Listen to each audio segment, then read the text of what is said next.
Hi friends, ಹೇಗಿದ್ದೀರಾ ಎಲ್ಲರೂ? ಇವತ್ತು ಹೊರಗಡೆ ಹೋಗಬೇಕಿತ್ತು.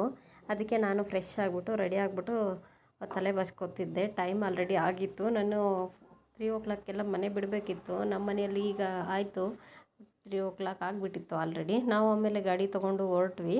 ಅಲ್ಲಿ ಪಾರ್ಕ್ ಎಲ್ಲ ಇತ್ತು, ತುಂಬ ಚೆನ್ನಾಗಿತ್ತು, ನೋಡ್ಕೊಂಡಿದ್ವಿ. ನಾವೆಲ್ಲಿ ಬಂದಿದ್ದೀವಿ ಅಂತ ಹೇಳ್ತೀನಿ ನೋಡಿ. ಈಗ ಬಂದುಬಿಟ್ಟು ಅಕ್ಷಯ ಸ್ಟುಡಿಯೋ ಅಂತ ಅಲ್ಲಿಗೆ ಬಂದಿದ್ದೀನಿ. ಇಲ್ಲಿ ಬಂದು ಮಜಾ ಟಾಕೀಸ್ದು ಪ್ರೋಗ್ರಾಮ್ ಇತ್ತು ಅಂತ ನೋಡ್ಲಿಕ್ಕೆ ಬಂದಿದ್ದೆ. ಅಲ್ಲಿ ಬಂದುಬಿಟ್ಟು ಈ ಥರ ಸೀಲ್ ಹಾಕ್ತಾರೆ, ಅದನ್ನು ನೋಡಿನೇ ಒಳಗಡೆ ಬಿಡ್ತಾರೆ. ನನ್ನ ಮಗ ಎಲ್ಲನೂ ಆಟ ಆಡ್ತಿದ್ರು. ಇದು ಬಂದುಬಿಟ್ಟು ಸ್ಟೇಜ್ ಮೇಲೆ ಕೂತ್ಕೊಂಡೆ ನಾನು. ಅದಾದಮೇಲೆ ಮಕ್ಕಳೆಲ್ಲ ಕೆಳಗಡೆ ಕುಳಿಸ್ತಾರೆ. ನಾನು ಮತ್ತೆ ಕೆಳಗಡೆಗೆ ಹೋಗ್ಬಿಟ್ಟೆ. ಹಂಗಾಗಿ ನಾನು ಟಿ ವಿನಲ್ಲಿ ಕಾಣಿಸೋದು ಡೌಟೇ. ಬಟ್ ಆಮೇಲೆ ಸುಜಾನ್ ಸರು ಕುರಿ ಅಂತ ಎಲ್ಲ ಕರೀತಾರಲ್ಲ, ಅವರು ಬಂದಿದ್ದರು. ಅದನ್ನು ನೋಡಿಕೊಂಡು ಮತ್ತೆ ನಾವು ಸ್ವಲ್ಪ ಸ್ನ್ಯಾಕ್ಸ್ ತಿಂದ್ಕೊಂಡು ಶಾವಿಗೆ ಉಪ್ಪಿಟ್ಟು ಕೊಟ್ಟರು. ಅದನ್ನು ತಿನ್ಕೊಂಡು ಮನೆಗೆ ಬರೋಷ್ಟರೊಳಗೆ ಮಳೆ ಎಲ್ಲ ಸ್ಟಾರ್ಟ್ ಆಗಿಬಿಟ್ಟಿತ್ತು. ಜರ್ನಿನೇ ನನಗೆ 2 hours ಹಿಡಿಯಿತು. ಸೊ ಹಂಗಾಗಿ ಮನೆಗೆ ಬರೋಷ್ಟರೊಳಗೆ ಏನಾದರೂ ಬಿಸಿ ಬಿಸಿ ತಿನ್ನುವ ಅಂತ ಅನಿಸ್ತಿತ್ತು. ಬಂದುಬಿಟ್ಟು ಮ್ಯಾಗಿ ಮಾಡಿಕೊಂಡೆ. ಮ್ಯಾಗಿನ ನಾನು ಒಂದು ಪಾತ್ರೆ ತಗೊಂಡು ಒಂದು ದೊಡ್ಡ ಲೋಟದ ಅಷ್ಟು ನೀರು ಹಾಕ್ಕೊಂಡು ಇಟ್ಕೊಂಡಿದ್ದೀನಿ. ಕ್ವಾಂಟಿಟಿ ಸ್ವಲ್ಪ 4 ಜನಕ್ಕೆ ಮಾಡ್ಕೋತಾಯಿದ್ದೀನಿ ನಾನು. 4 ಜನ ಅಂದರೆ ನನಗೆ, ನನ್ನ ಬ್ರದರ್ಗೆ, ನನ್ನ ಮಕ್ಕಳಿಗೆ ಇಬ್ಬರಿಗೂ ಮಾಡ್ಕೋತಾಯಿದ್ದೀನಿ. 2 ಪಾಕೆಟ್ ಮಸಾಲೆನ ಕಟ್ ಮಾಡಿ ಹಾಕ್ಕೊಂಡೆ. ಮತ್ತು ಇನ್ನೆರಡು ಪಾಕೆಟ್ನೂ ಹಾಕ್ಕೋತಾಯಿದ್ದೀನಿ ನಾನು.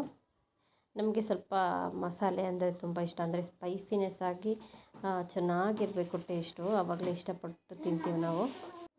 ಇದ್ರ ಜೊತೆಗೆ ನನಗೆ ಯಾವಾಗಲೂ ತರಕಾರಿ ಹಾಕ್ಕೊಂಡು ಮಾಡ್ಕೊಂಡು ತಿನ್ನೋದಾದರೆ ತುಂಬ ಇಷ್ಟ. ಕ್ಯಾರೆಟು, ಬೀನ್ಸು, ಬಟಾಣಿ ಆ ಥರದ್ದೆಲ್ಲ ಹಾಕ್ಕೊಂಡು ಚೆನ್ನಾಗಿ ಟೇಸ್ಟಿಯಾಗಿ ಮಾಡ್ಕೊಂಡು ತಿನ್ನಲಿಕ್ಕೆ ತುಂಬ ಇಷ್ಟಪಡ್ತೀನಿ ನಾನು. ಇದಕ್ಕೆ ನಾವು ಮ್ಯಾಗಿ ಮಸಾಲೆನೇ ನಮಗೆ ಸಾಕಾಗೋದಿಲ್ಲ. ಅದಕ್ಕೆ ಒಂದು ಅರ್ಧ ಟೇಬಲ್ ಸ್ಪೂನಷ್ಟು ಖಾರದ ಪುಡಿ, ಒಂದು ಅರ್ಧ ಟೇಬಲ್ ಸ್ಪೂನಷ್ಟು ಸಾಲ್ಟನ್ನ ಆ್ಯಡ್ ಮಾಡ್ಕೊಂಡಿದ್ದೀನಿ. ಕಟ್ ಮಾಡಿ ಇಟ್ಕೊಂಡಿರೋಂಥ ತರಕಾರಿನ ಆ್ಯಡ್ ಮಾಡ್ಕೊತಾ ಇದ್ದೀನಿ.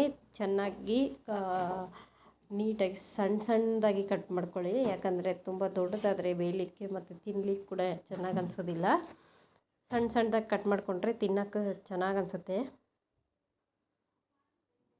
ಮ್ಯಾಗಿ ನಲ್ಲೇ ಕೆಲವೊಂದು ಸತಿ ಇದೆಲ್ಲ ವೆಜಿಟೇಬಲ್ಸ್ ಎಲ್ಲ ತರಕಾರಿ ಎಲ್ಲ ಕೊಡ್ತಾರೆ ಅಂತ ನೀವು ಅಂದ್ಕೋಬೋದು. ಬಟ್ ಆದರೆ ನನಗೆ ಫ್ರೆಶ್ ತರಕಾರಿನ ನಾನು ಸಣ್ಣದಾಗಿ ಕಟ್ ಮಾಡಿ ನನ್ನ ಸ್ಟೈಲಲ್ಲಿ ನಾನು ಕಟ್ ಮಾಡಿ ಹಾಕ್ಕೊಂಡು ಮಾಡಿಕೊಂಡ್ರೆ ನನಗೆ ತುಂಬ ಇಷ್ಟಪಡೋದು. ಇಲ್ಲಾಂದರೆ ಆ ಮ್ಯಾಗಿನಲ್ಲಿ ಹಾಕೋ ಅಂಥ ತರಕಾರಿ ನನಗೆ ಅಷ್ಟೊಂದು ಚೆನ್ನಾಗಿ ಅನ್ಸೋದಿಲ್ಲ. ಸೊ ಹಂಗಾಗಿ ಈಗ ನಾನೆಲ್ಲ ಅದಕ್ಕೆ ಚೆನ್ನಾಗಿ ಕುದಿ ಬರಬೇಕು, ಯಾಕಂದರೆ ಒಂದು 3/4% ತರಕಾರಿ ಬೇಯಬೇಕು. ಅದಾದಮೇಲೆ ನಾವು ಮ್ಯಾಗಿನ ಹಾಕ್ಕೋಬೇಕು. ಇಲ್ಲ ಅಂತಂದರೆ ಹಸಿ ಥರನೇ ಇರುತ್ತೆ ತಿನ್ನೋಕೆ ಹೋದಾಗ ನಾವು ತರಕಾರಿ. ಈಗ ಇದನ್ನು ಚೆನ್ನಾಗಿ ಮಿಕ್ಸ್ ಮಾಡ್ಕೊಳ್ಳೋಣ.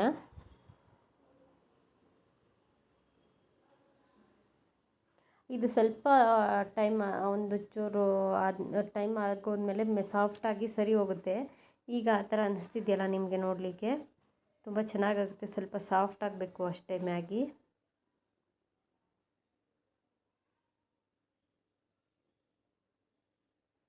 ಕಲರೆಲ್ಲ ಚೇಂಜ್ ಆಗಿಬಿಡುತ್ತೆ ಇದು. ಈಗ ನೋಡಿದ್ರಲ್ಲ ಎಲ್ಲ. ಈಗ ಮ್ಯಾಗಿ ಎಲ್ಲ ರೆಡಿ ಆಯಿತು. ಚೂರು ನೀರು ಕಡಿಮೆ ಆಯಿತು ಅನಿಸ್ತು, ಅದಕ್ಕೆ ನೀರು ಒಂಚೂರು ಆ್ಯಡ್ ಮಾಡಿಕೊಂಡೆ. ಇದನ್ನು ಚೆನ್ನಾಗಿ ಇನ್ನೊಂದು ಸ್ವಲ್ಪ ಹೊತ್ತು ಬೇಯಿಸ್ಕೊಳ್ಳೋಣ. ಇಲ್ಲ ಅಂತಂದರೆ ಸರಿ ಇದಾಗಲ್ಲ. ಸ್ವಲ್ಪ ನಮಗೆ ನೀರು ಲಿಕ್ವಿಡ್ ಅನ್ನೋದಿದ್ರೇ ಮ್ಯಾಗಿಗೆ ತಿನ್ನಲಿಕ್ಕಾಗತ್ತೆ. ತುಂಬ ಡ್ರೈ ಆದರೆ ನನಗೆ ಇಷ್ಟ ಆಗಲ್ಲ ತಿನ್ನಲಿಕ್ಕೆ. ಸ್ವಲ್ಪ ನಾನು ಕಾಯಿಸಿಟ್ಕೊಂಡಿರೋಂಥ ನೀರನ್ನ ಆ್ಯಡ್ ಮಾಡ್ಕೊಂಡಿದ್ದೀನಿ, ತಣ್ಣೀರನ್ನ ಆ್ಯಡ್ ಮಾಡ್ಕೊಂಡಿಲ್ಲ. Thank you for watching. ಈ ವಿಡಿಯೋ ನಿಮಗೆ ಇಷ್ಟ ಆದರೆ ನನಗೆ ಲೈಕ್ ಮಾಡಿ, ಶೇರ್ ಮಾಡಿ, ಸಬ್ಸ್ಕ್ರೈಬ್ ಮಾಡಿ. ಅದಾದಮೇಲೆ ಯಾರಾದರೂ ಮಜಾ ಟಾಕೀಸ್ಗೆ ಹೋಗಬೇಕು ಅಂತ ಆಸೆ ಇರೋರು ನನಗೆ ಕಾಮೆಂಟ್ ಮಾಡಿ ತಿಳಿಸಿ. ನಾನು ನೆಕ್ಸ್ಟ್ ಟೈಮ್ ಯಾವಾಗಲಾದರೂ ಪ್ರೋಗ್ರಾಮ್ ಇದ್ದಾಗ ನಿಮಗೆ ಕೂಡ ನಾನು ಇನ್ಫಾರ್ಮೇಷನ್ ಅನ್ನೋದನ್ನ ಕೊಡ್ತೇನೆ, ನೀವು ಕೂಡ ಬರ್ಬೋದು. ಅದಾದಮೇಲೆ ತುಂಬ ಚೆನ್ನಾಗಿ ಅನಿಸುತ್ತೆ ಕಾಮಿಡಿ ಎಲ್ಲ. ಏನಪ್ಪ ವಿಷಯ ಅಂತಂದರೆ ಮಕ್ಕಳನ್ನ ಕರ್ಕೊಂಡು ಹೋದರೆ ಖಂಡಿತವಾಗಿಯೂ ನೋಡೋಕ್ಕಾಗಲ್ಲ ಪ್ರೋಗ್ರಾಮ್ನ ಕೊನೆ ತನಕ. ನನ್ನ ಮಕ್ಕಳನ್ನ ಕರ್ಕೊಂಡು ಹೋಗಿದ್ದಕ್ಕೆ ಅವನು ಎದ್ಬಿಟ್ಟು ನಾನು ಮೇಲೆ ಕೂತ್ಕೊಂಡು ಇವ್ರು ಕೆಳಗಡೆ ಕುಳಿಸಿದ್ರು. ಅವ್ರು ಕೂತ್ಕೊಳ್ಳೋದೇ ಇಲ್ಲ ಮಕ್ಕಳಾದರೆ. ಹಾಯ್ ಹೇಳೋದು, ನಿಂತ್ಕೊಳ್ಳೋದು, ಈ ಥರ ಎಲ್ಲ ಮಾಡ್ತಿದ್ದ. ಅದಕ್ಕೆ ನಿಮಗಾದರೆ ನೀವು ಹೋಗಬೇಕಾದ್ರೆ ಸ್ವಲ್ಪ ನೀವು ಮಕ್ಕಳನ್ನ ಬಿಟ್ಬಿಟ್ಟು ಹೋಗಬೇಕು. ಇಲ್ಲಾಂದರೆ ನೀವು ಸ್ಟೇಜ್ ಮೇಲೆ ಕೂತ್ಕೊಳ್ಳೋಕ್ಕಾಗೋದಿಲ್ಲ, ಕೆಳಗಡೆ ಕಳಿಸ್ತಾರೆ. ಕೆಳಗಡೆ ಮಕ್ಕಳ ಜೊತೆ ಕೂತ್ಕೋಬೇಕಾಗ್ತದೆ. ನಿಮ್ಮ ಇಷ್ಟ. ಬರೋ ಹಾಗಿದ್ದರೆ ನಾವು ನಿಮ್ಗೆ ಇಂಟ್ರೆಸ್ಟ್ ಇದೆ, ನಾವು ಬರ್ತೀವಿ ಪ್ರೋಗ್ರಾಮ್ ನೋಡಲಿಕ್ಕೆ ಅನ್ನೋರು ಖಂಡಿತವಾಗಿಯೂ ನನಗೆ ಮೆಸೇಜ್ ಮಾಡಿ. ನಾನು ನೆಕ್ಸ್ಟ್ ಟೈಮ್ ಯಾವಾಗ ಪ್ರೋಗ್ರಾಮ್ ಇದ್ರೂ ನಿಮಗೆ ಇನ್ಫಾರ್ಮೇಷನ್ ಅನ್ನೋದನ್ನ ಕೊಡ್ತೀನಿ. ಯಾರು ಬೇಕಿದ್ದರೂ ಹೋಗ್ಬೋದು. ಈ ಥರ ನಾವು ಹೋಗಬೇಕು, ಇವ್ರು ಬರಬಾರ್ದು, ಈ ಥರ ಯಾವುದೇ ಇದಿಲ್ಲ. ಯಾರು ಬೇಕಿದ್ದರೂ ಹೋಗ್ಬೋದು ಪ್ರೋಗ್ರಾಮ್ ನೋಡಲಿಕ್ಕೆ. ನಿಮ್ಗೆ ಯಾರಿಗೆಲ್ಲ ಇಷ್ಟ ಇದೆ ಅವರೆಲ್ಲ ಖಂಡಿತವಾಗಿಯೂ ನನಗೆ ಮೆಸೇಜ್ ಮಾಡ್ತೀರಾ ಅಂತ ನಾನು ಅಂದ್ಕೊಂಡಿದ್ದೀನಿ. Thank you for watching. Bye.